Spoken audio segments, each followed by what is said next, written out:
স্বরাষ্ট্রমন্ত্রীর প্রত্যক্ষ নির্দেশনায় সুন্দরবন অঞ্চলের সক্রিয় সকল বনদস্যু বাহিনী নির্মূলের লক্ষ্যে বাংলাদেশ কোস্টগার্ডের নেতৃত্বে operation restore piece in Sundarban এবং অপারেশন ম্যানগ্রোভ শিট নামে দুটি বিশেষ অভিযান পরিচালিত হচ্ছে।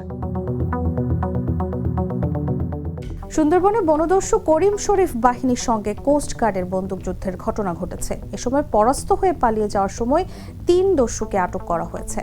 শুক্রবার সকালে কোস্টগার্ড সদর দপ্তরের মিডিয়া কর্মকর্তা লেফটেন্যান্ট কমান্ডার সাব্বির আলম সুজন এক সংবাদ বিজ্ঞপ্তিতে এ তথ্য নিশ্চিত করেন। লেফটেন্যান্ট কমান্ডার সাব্বির আলম সুজন জানান, গোপন সংবাদের ভিত্তিতে জানা যায় সুন্দরবনের শ্যালা নদীর মরা চানমিয়া খাল সংলগ্ন এলাকায় বনদস্যু করিম শরীফ বাহিনীর সদস্যরা অবস্থান করছে। এমন তথ্যের ভিত্তিতে বুধবার বিকেল থেকে টানা 2 দিন ওই এলাকায় বিশেষ অভিযান পরিচালনা করে কোস্টগার্ড। অভিযান চলাকালে কোস্টগার্ড সদস্যদের উপস্থিতি টের পেয়ে দস্যুরা গুলিবর্ষণ শুরু করে। পরে আত্মরক্ষার্থে কোস্টগার্ডও পাল্টা গুলি চালায়। এক পর্যায়ে কোস্টগার্ডের তীব্র প্রতিরোধের মুখে দস্যুরা পালিয়ে যাওয়ার চেষ্টা করলে ধাওয়া করে 3 জনকে আটক করা হয়। এ সময় আটককৃতদের কাছ থেকে 3টি একনলা বন্দুক, একটি দেশীয় পিস্তল, 49 রাউন্ড তাজা গুলি, 187 রাউন্ড এয়ারগানের গুলি, 2টি ওয়াকিটকি ও 4টি ওয়াকিটকি চার্জার উদ্ধার করা হয়। প্রাথমিক জিজ্ঞাসাবাদে আটকরা দীর্ঘদিন ধরে করিম শরীফ বাহিনীর সক্রিয় সদস্য হিসেবে সুন্দরবনে ডাকাতি, জেলে ও বাওয়ালিদের জিম্মি করে মুক্তিপণ আদায়ের সঙ্গে জড়িত থাকার কথা স্বীকার করেছে বলে জানিয়েছে কোস্টগার্ড।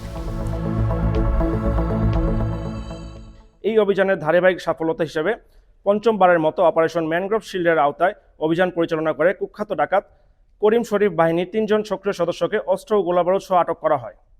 গোপন তথ্যের ভিত্তিতে জানা যায়, সুন্দরবনের কুখ্যাত ডাকাত করিম শরীফ বাহিনীর সদস্যরা বাগেরহাটের শরণখোলা থানাধীন সুন্দরবনের শ্যালা নদীর মরা চানমিয়া খাল সংলগ্ন এলাকায় অবস্থান করছে। প্রাপ্ত তথ্যের ভিত্তিতে গত 13ই মে 2026 বুধবার বিকেল 5টা থেকে 2 দিন ব্যাপী কোস্টগার্ড বেস মংলা এবং স্টেশন কোকিলমণি কর্তৃক উক্ত এলাকায় বিশেষ অভিযান পরিচালনা করা হয়। অভিযান চলাকালীন কোস্টগার্ডের উপস্থিতি টের পেয়ে উক্ত ডাকাত দল গুলিবর্ষণ শুরু করে। আত্মরক্ষার্থে কোস্টগার্ডও পাল্টা গুলিবর্ষণ শুরু করে।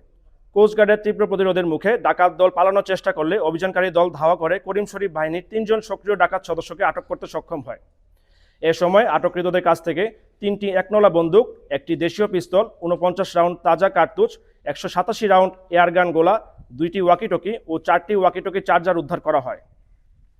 আটককৃত ডাকাত মোহাম্মদ মেহেদি হাসান ও মোহাম্মদ রমজান শরীফ বাগেরহাট জেলার মোড়লগঞ্জ থানা ও মোহাম্মদ এনায়েত ফরিদপুর জেলার ভাঙ্গা থানার বাসিন্দা।